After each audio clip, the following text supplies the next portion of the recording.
ఆత్మతో నిన్ను ప్రేమించి ఈ పని చేయను జరిగించెదను పరిశుద్ధాత్మతో నిన్ను నీ నోడనై నేను నీ అందే నీ నోడనై నేను నీ అందో ఆనందించెదను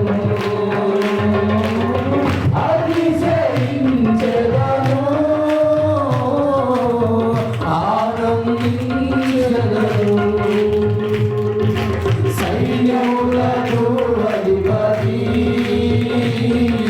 నీకే నా స్తుతి నీకే నా స్తోత్రము ఘనమైన రాజా యేసయ్యా నీకే నా వందనం నీ వాక్యమే నా జ్ఞానము నీ రక్తమే నా జీవము